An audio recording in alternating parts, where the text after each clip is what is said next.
3 top tips for our wonderful RSE teachers who want to improve their practice. The number one thing that teachers can do is to actually ask their students what they want to learn, what they need to learn, what an effective RSE experience for them and their school will be.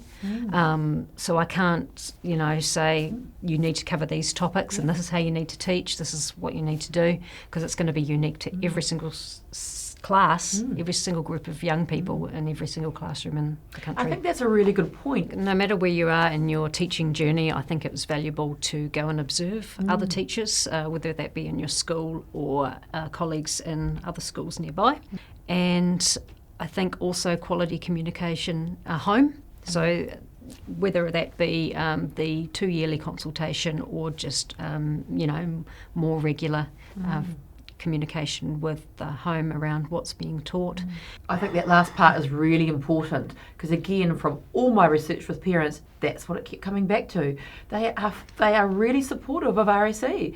They know that their young people need to learn a lot of these skills, and they shared examples with me of real life stories of how their children and young people were navigating the space, but they just wanted to know more about what's being taught in the school and how they could help and actually how they could be part of that.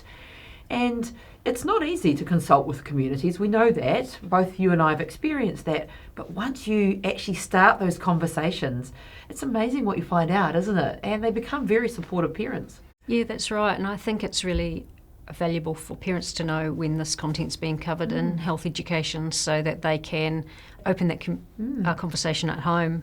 Talking about what did you learn today in RSE, or have you got any questions? How can we, I remember that with my own son. Or can you teach me something? Yeah. Even. He came home, they'd done a lesson on consent, and the teacher did a really good job of the basics of consent, but there was still a lot more to talk about. And, as a sexuality educator, I said, what'd you learn? And then we started talking, and half an hour later, we were still having a shared conversation around what is consent and how does it work, and just talking about the world. And honestly, it was one of the best conversations, but it was started by a really good lesson on consent in the school classroom. So I think if we share more of those really good stories about what's happening, teachers and parents will feel much more comfortable about RSE. I think also teachers can get a little bit caught up in, what content to cover. There's that quote that sort of talks about how people will remember how you taught or who you were with them rather than what you covered, and I think that's quite true of health education. They'll look back at their health education experience and remember how the teacher was with them. Relationships again. Relationships, rather than, the ins and outs. And I kind of sometimes talk about Googleable knowledge.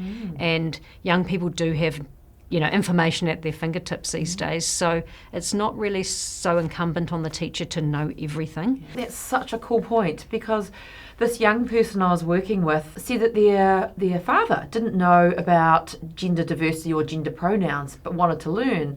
And he said, so I went and I read the material and I watched the video and then I went and taught him.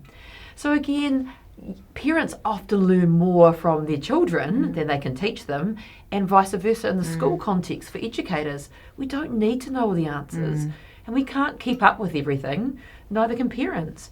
But we can have conversations and find out what people want to know and how we can find the information that we need as well. So, I think that's a really important thing for educators, not to feel that they have to know everything.